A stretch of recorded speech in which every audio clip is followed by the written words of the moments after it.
Hi, welcome to another edition of the Portsmouth Basketball Podcast. I'm Mark. Hello, I am Paul. And we've got another guest today. Hey, this is a big guest. Big guest. This is a big guest. Huge guest.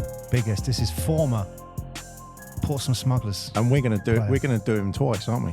Yes.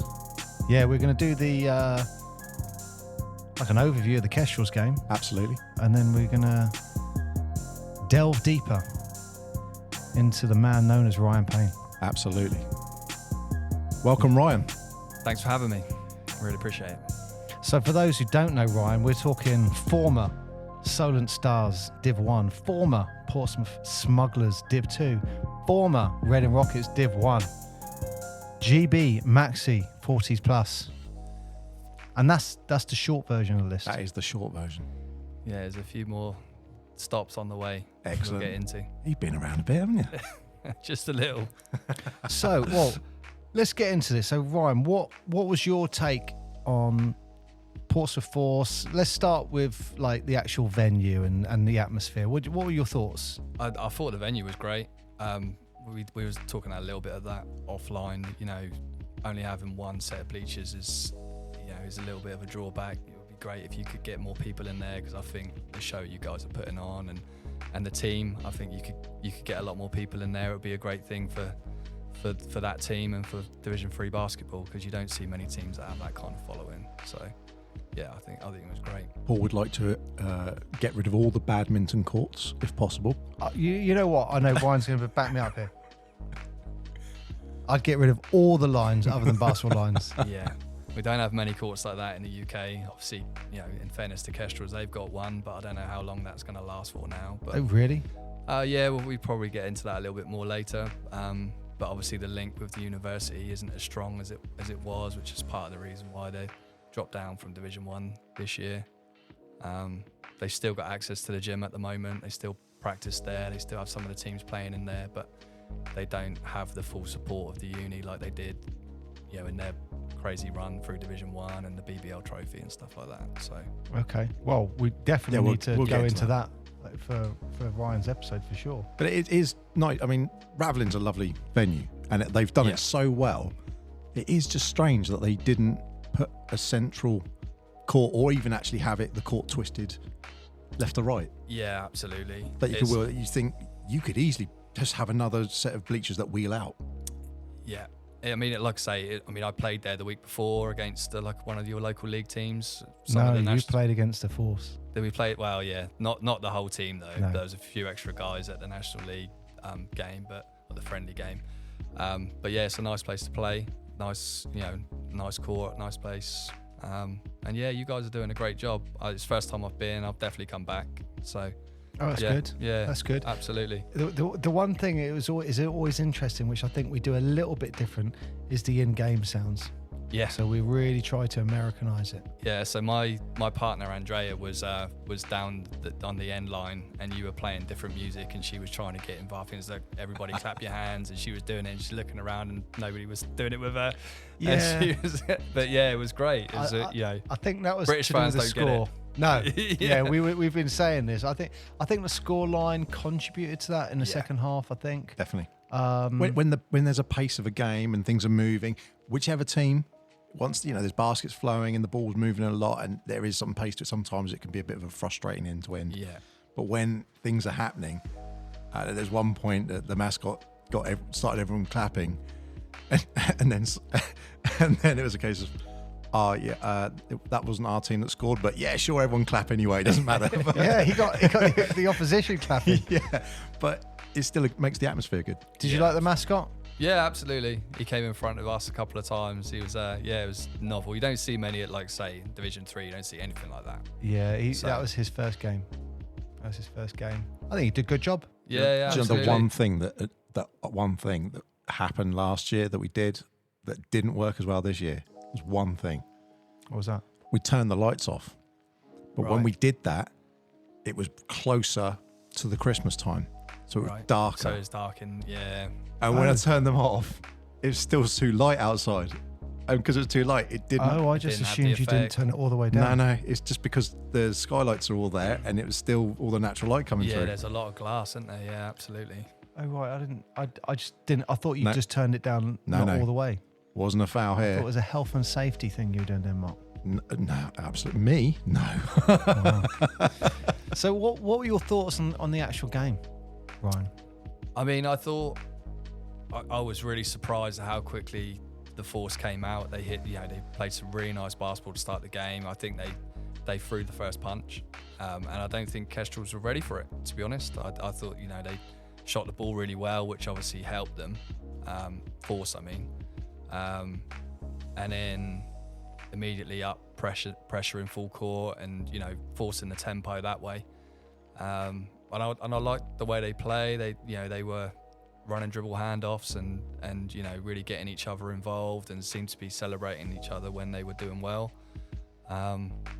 Maybe just, particularly in the second half, Kestrels came out. They've got a few veterans that have played, to a high level, and they kind of steadied the ship down and took the air out of the game for Portsmouth, really, and then put their own stamp on it towards the end of the game. They had some guys that made some pretty big plays that just kind of took the air out of the game for Portsmouth. I think that's what I saw. Mark, that is why Ryan's on the show.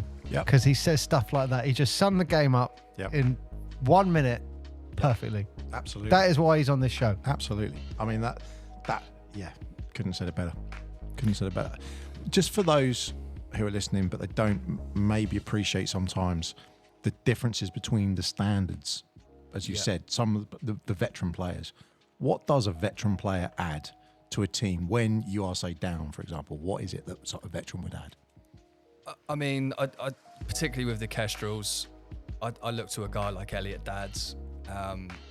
He's obviously been around that program for a long time, and nothing phases him. He's just, down 10, up 10. He's so even keel, and you can see him just calling people in.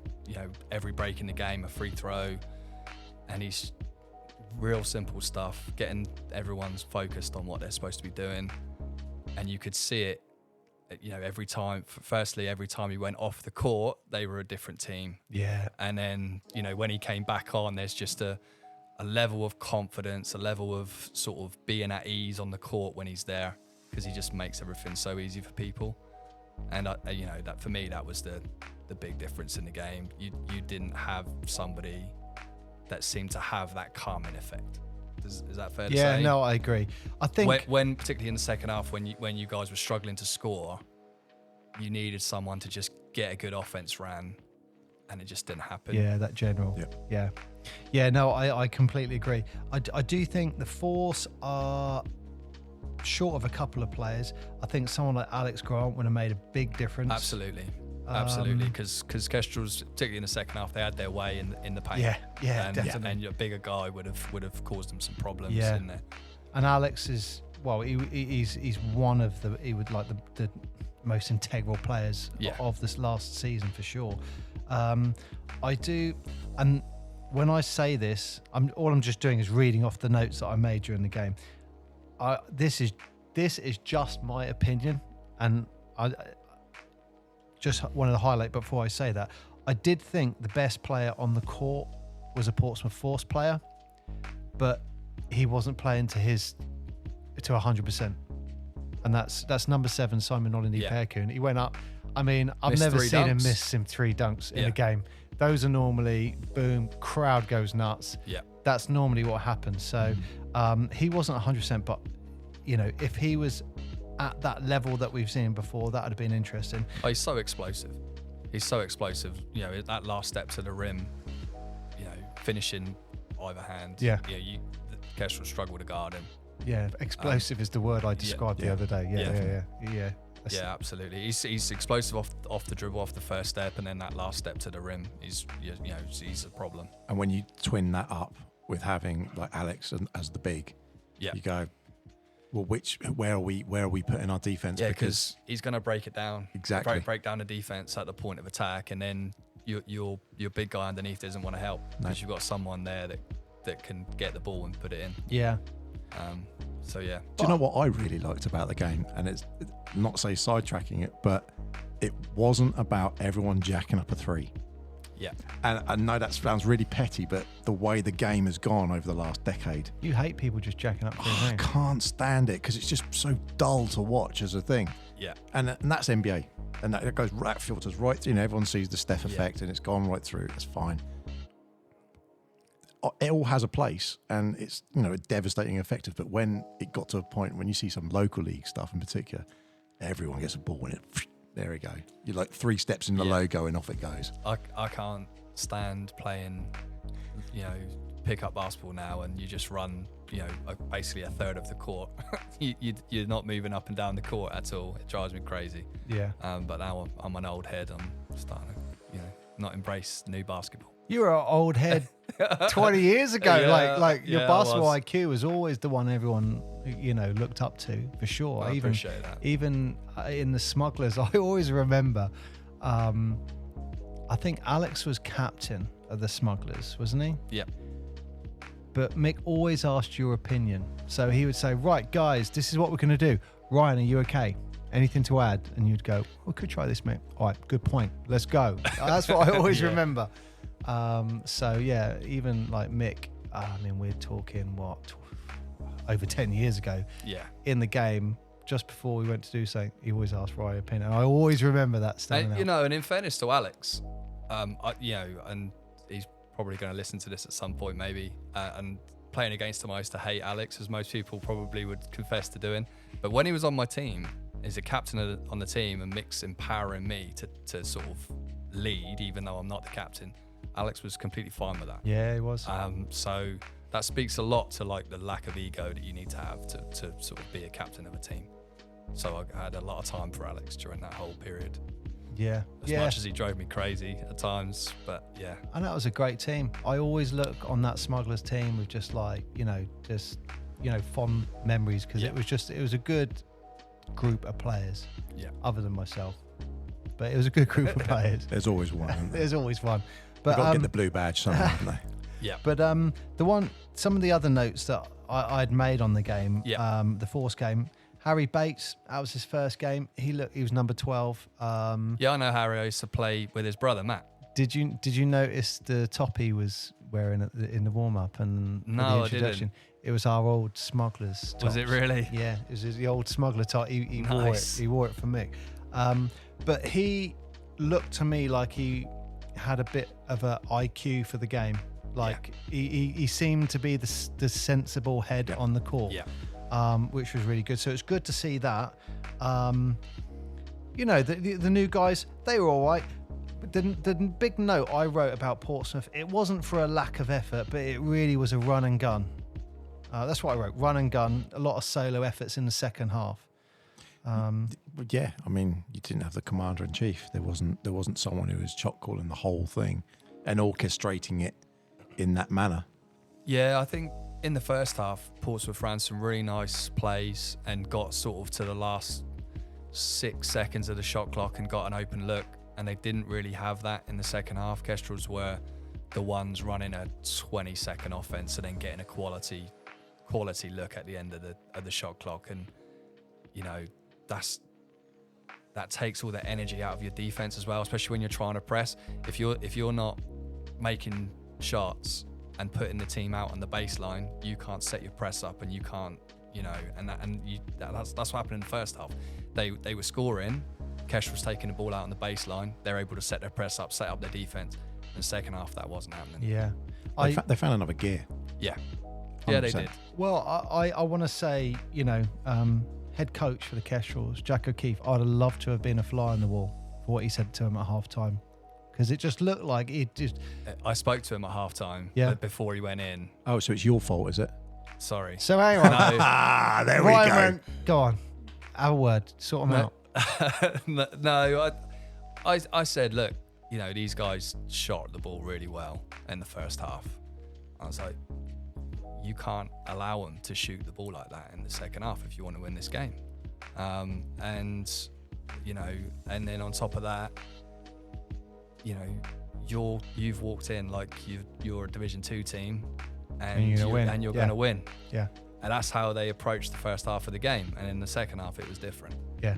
And I know Jack was so mad, swear words. The way he stalked into the changing room, you know that they lit a fire under him in the changing room, and they came out completely different in the second half. Look at that. I wrote against Jack. I wrote half-time question mark. What's he said? Because something changed. Yeah. I don't have any idea what he said. What's to funny, him, Ryan, is there's a hint there of what you were saying, Paul, a while back with Mick's wording, when you said you go to Mick and say, "What am I doing wrong?" And he say, "Where are they scoring? Over there. We'll stop them doing that." We'd simplify it. And you've just broken it down exactly that same way of like, they're shooting really well, so we need to stop them doing that. Yeah. Like that's it. There's the whole really simplifying. What? It's just funny is that same echo going through, isn't it? Just break it down that way. But I'd have loved to have been in the change room at half-time and listened to what Jack said. You know what? I really like that guy. I spoke to him after the game. He's level-headed. He was very talkative. What he thought, went with the game, what went wrong with the game. And you know what? I think he's going to do well for the Kestrels. Yeah. I hope he does anyway. Well, let's get Jack on.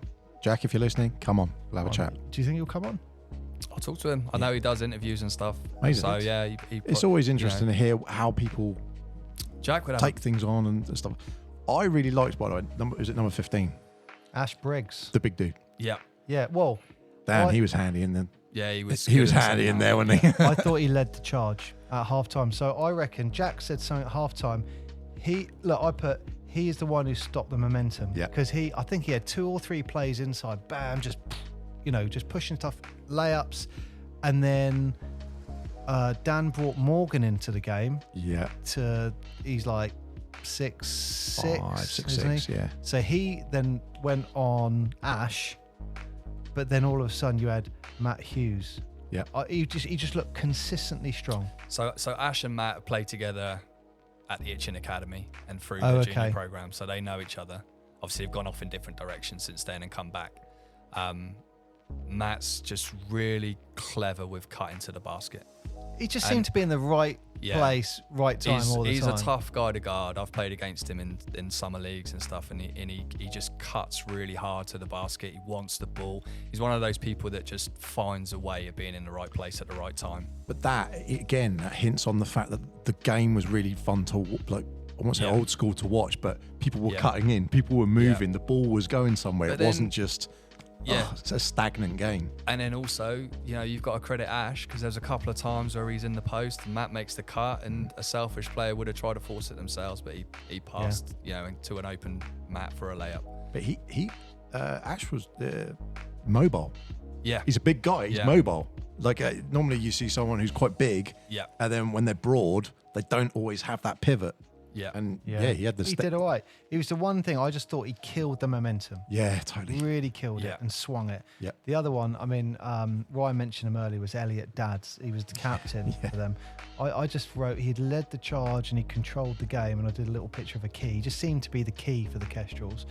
He's been the key to that team for about 6 or 7 years. He was the captain all the way through their Division 1 run. He's just an absolute glue guy. Yeah. I can't speak highly enough about him. He played on our Hamble Hornets team last year. He's a great guy. Okay. And just one of them guys that doesn't fill up the stat sheet, but apart from the plus minus. He's on the court, you're a different team. The only thing I did think of about him, and I'm not saying this derogatory, but is he at full fitness? No. Okay. Because I was watching him going, he is leading this charge here, but he looks like he could get a bit fitter and he can go up another gear. Yeah, absolutely. So obviously didn't play National League basketball last year at all. The year before that, he had a foot injury, I believe. Oh, okay. So he's been out of the game for a couple of years now. So before that, you got COVID, I guess. Yeah. Yeah. Oh, right. So it just looked like he needed to get his fitness back.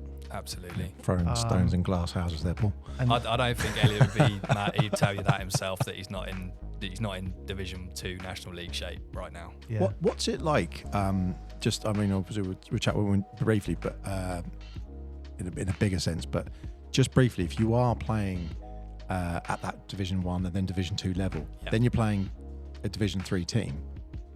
Do you approach it any differently? I never did. No. I suppose, it's human nature to come in with an expectation that you are a better team because you're playing at a high level and that you should win the game. And it's hard to escape that, I guess. Yep. But for me, if I'm a Division 1 player and I'm playing against a Division 3 team, I want to prove every time that there's a reason why I'm playing Division 1 basketball or Division 2 basketball and you're in Division 3. I want to, don't just people always looked at me and underestimated me because I'm a 5'9" skinny white kid. So I'm like, there's a reason, and I'm going to show you why. That's who we had as a leader for the Smugglers. That attitude. Yeah, I know. So It's great. the rest of us were just going, well, hang on, jumping on that, going, hang on, guys, get your head in gear. Yeah, absolutely. Even That's if you're just sat on the totally bench right and coming home to give Clayton a 5 minutes. And breather. also, with regards to that, not all the best players play in Division 1. There are still some really quality players in the lower divisions, maybe because they're a bit older and they don't want to do the travelling, or because it's their local team and there's a group of guys that they like playing with, or whatever. That all the best players don't play in Division 1. The guys playing in Division 1 are generally the ones trying to pursue a professional career of some description. Yeah. And not everyone's in that boat. So you can't underestimate a Division 3 team. I mean, look at the, is it Milton Keynes Lions? They've basically got a Division 1 team playing in Division 3 last year. So it's got a bunch of local guys that all come home. Everyone said that. And they win the playoff finals. Yeah, by now they're in 60 points. Yeah. So there are always exceptions. And you can't go into a game thinking that you're just going to run over someone because they're in a lower division. It's like when Lakers go and visit a small market team, a Magic or something like that, and you think...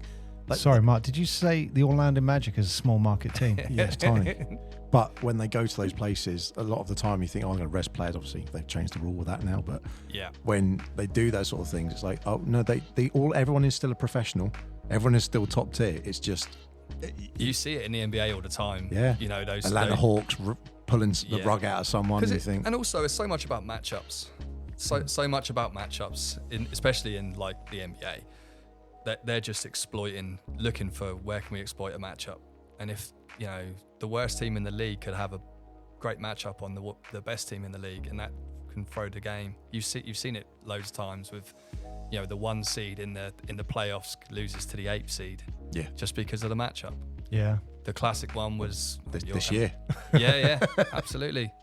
The Heat shouldn't have been in the finals, but they just had the matchups. It was 4-1 as well, wasn't it? Yeah. Was it 4-1? And Lakers and everyone going through. Yeah. Everyone going through. It's like, why is anyone here? And what's going on? Look, Mark, I just want to clarify on something. I'm pretty confident the Lakers are going to have to be going to the Orlando with a strong team as they can. Anyway, there's just going back to the Force Kestrels game. There's 2 more players for the Kestrels that I wrote notes for, and one of them definitely needs a shout out, which was Russell. I don't know how to say him. Garapy, is this? I don't know how to pronounce his surname. Garapy. So you probably don't know this, but he's American. Oh, is he? Yeah. Okay. So he, from what I understand anyway, he's an American. He plays at Bournemouth University, has done for a couple of years. Oh, that's the guy. So he was the guy who could have been playing for the Force and switched to the Kestrels last minute, I'm assuming. I don't know. There was an American player who was going between the 2 teams, and we knew he was going to go to one of them, but he was in Bournemouth. Turned into Kestrels was a lot closer than coming here. Well, you'll love my note I wrote for him. I wrote silent but deadly. Wow. He just does. Really? I don't. And this was the person I thought of. I'm not saying he's Kobe Bryant, but I remember when I saw Kobe Bryant play once. Well, the first and only time. I just thought, he's all right. He's okay. And then I looked up and he's got 40 points. I'm like, well, hang on. I'm thinking he's okay and he's got 40 points. And it was the kind of that mentality that I thought about Russell Garapy. Like, he was just constantly chipping away. You know, wasn't the best player. That's why for the Tim Duncan's Kestrels, in my top 5. but just consistent. Because people did that with Duncan. They're like, how's he doing? And you look and go, he's got 25 points. What? It's like, yeah. You just get it done, efficient, move on. No highlight plays. I mean, with Russell, so again, every time the game kind of became in doubt, Portsmouth made a run. Russell seemed to make a 15-foot shot, put it in. He was really good in the first half, making cuts to the basket. He's just timely scoring, real timely scoring, doesn't make too many mistakes. He's a quality player. I think, he didn't start. I think, as the season goes on, I think he'll start for them. Yeah. I've got a question for both of you. What would you have done differently with each of the teams? Oh, do you want to go first, Paul? What would I done different? Yeah. I think. This is the throw you under the bus question. Well, I think if I was the Solent Kestrels, if I was the coach, I would have got their heads in the right space for the start of the game. That's what I would have done different if I was the Kestrels. If I was the Force, I've been saying this for weeks. Not that anyone knows this, but I've been saying it to a few guys. I've been saying the Kestrels are coming. You need to have your heads in gear, ready for them, because they are going to beat you.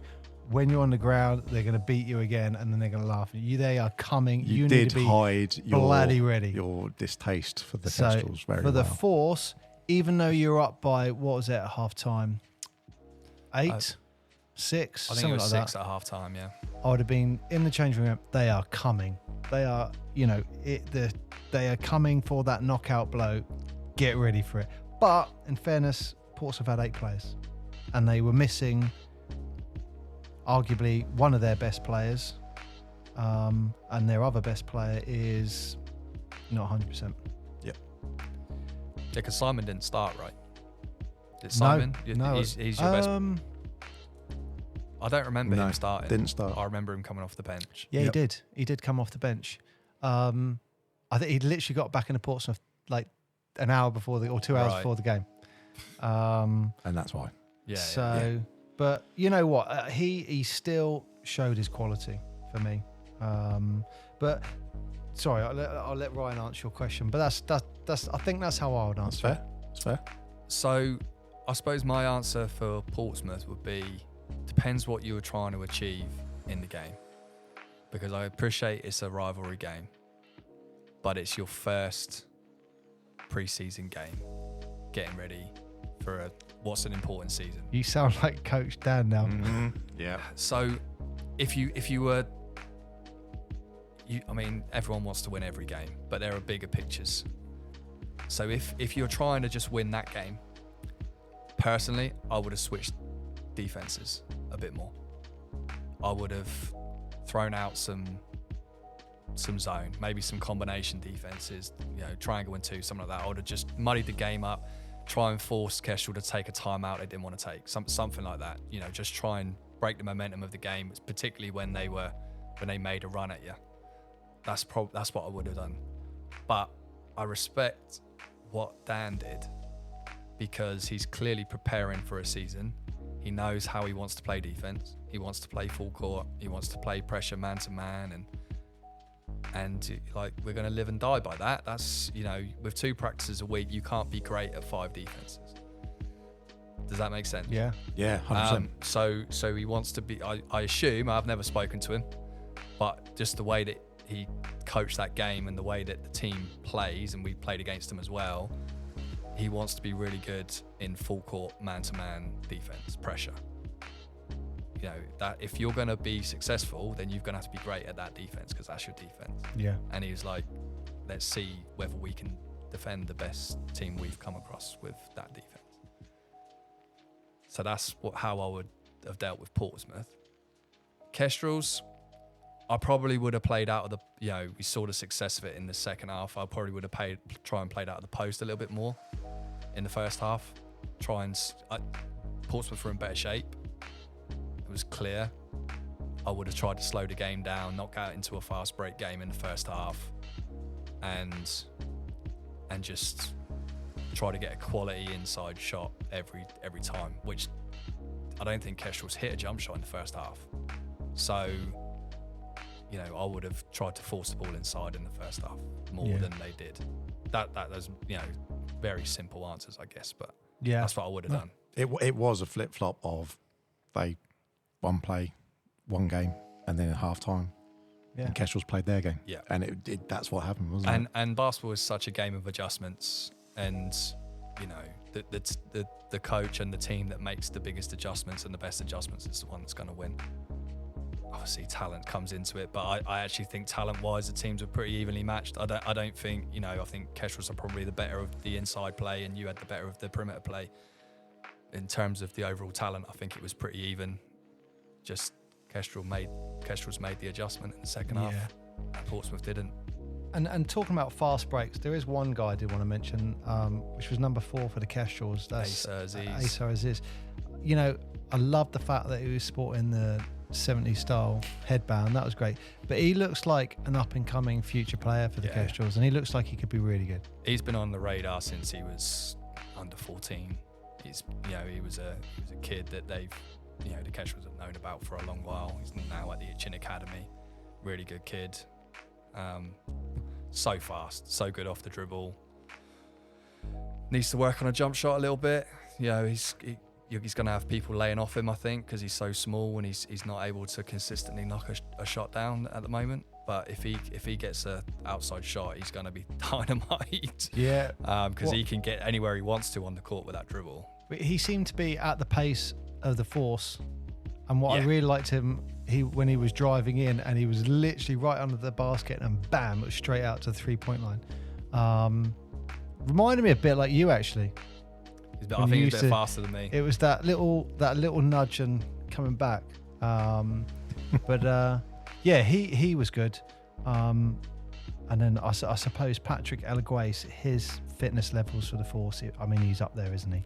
Is that number super 9? Super fit. That's number. He was number 5. He was number 5. There wasn't. Oh, is he the point guard? Number 5.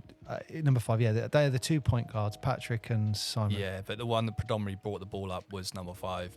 He's good. He was guarding me a week ago. He can defend. He's a good player, and he's quick. Yeah, and you know what? I didn't watch too much of that game, but this was handball. Mm-hmm. So they've just won Sabah Div 1. Yep. And they were playing, I would say, an early pre-season friendly against the Force.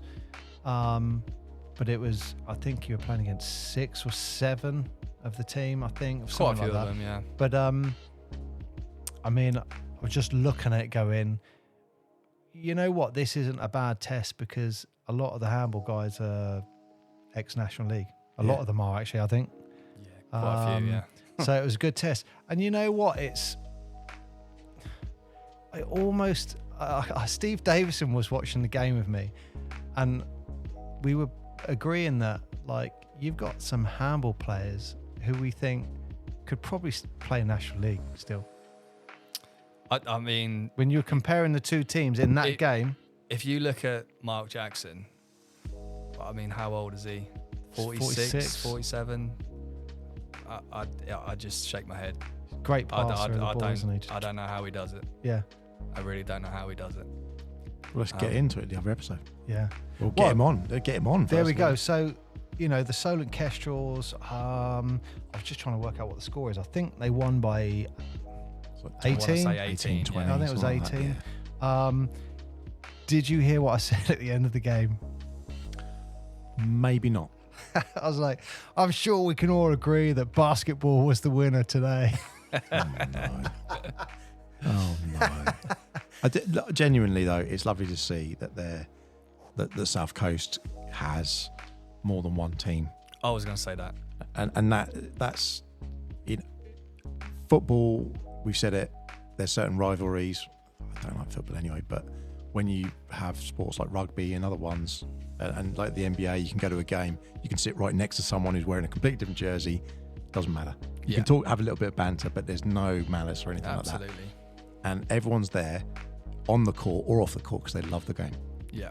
And that's the win. And so having, you know, whether it's like Solent City as it's recognised by the government, where it's, I think, from just on the edge of like Lymington sort of area, right down to past Hayling, almost near Selsey. That's like Solent City, they class it as.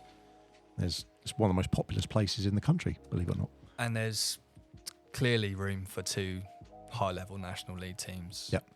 You know, to have following and to, you know, to just promote basketball. That's always going to be a good thing. Absolutely. Yeah, and perhaps maybe more. I know it'd be nice to see Whiteley, the Whiteley Warriors. I think they're on the path. I don't know how many years they'll be away to get. Winchester's got a National League program to a degree as well. Yeah, they were the others. I mean, and they're pretty successful. Yep. But it's something I want to get into because the word that keeps coming up with Ryan constantly is program. Constantly keeps coming up. Okay. Because everything's about that, isn't it? You're starting them here. You're bringing them through. There's people who've played together, then not played together. You guys have played together, then you've played against each other. You know, but everyone all comes from these like ecosystems. Yeah. And it's all about the development and coming through. Wow, it's kicking off out there. It's the city, isn't it? Welcome to the city. This is like New York. Jeez, someone wants to let out that Ryan was at the Portsmouth Basketball podcast and they're trying to like stop people from getting in the door. You reckon? Yeah.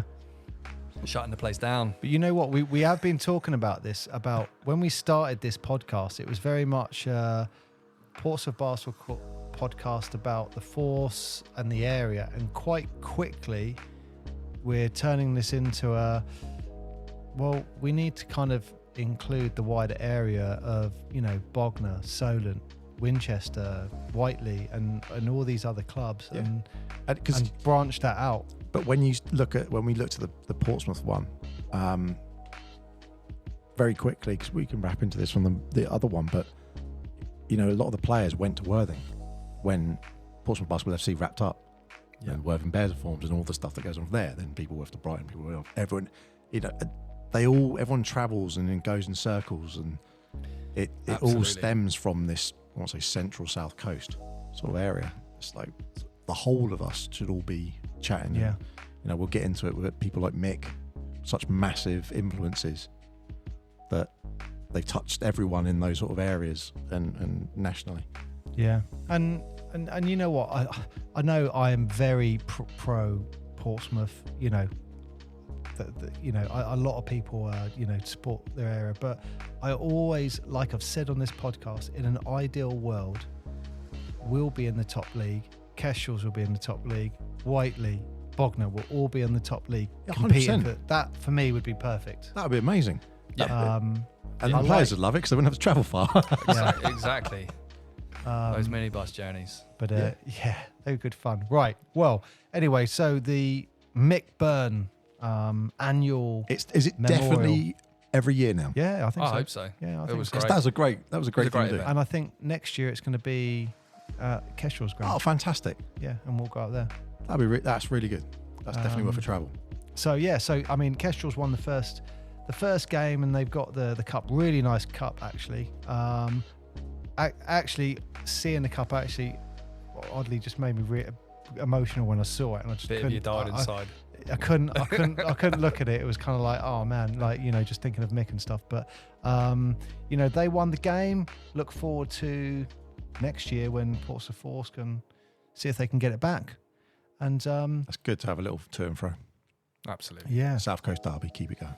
Also, on the next episode, we will have Ryan Payne returning. Officially representing himself this time. The world of Ryan Payne. It was great. Inside the mind. It was great to get your aspect on that game, Ryan. So yeah, thanks for that, Ryan. Appreciate that. There you go, Mark. There's some music. There's some music. Well, that was the end of this episode. Tune in for the next one, where we're going to be interviewing Ryan himself, and we're going to go through that. But until then, wherever you're listening and whenever you are, thank you very much.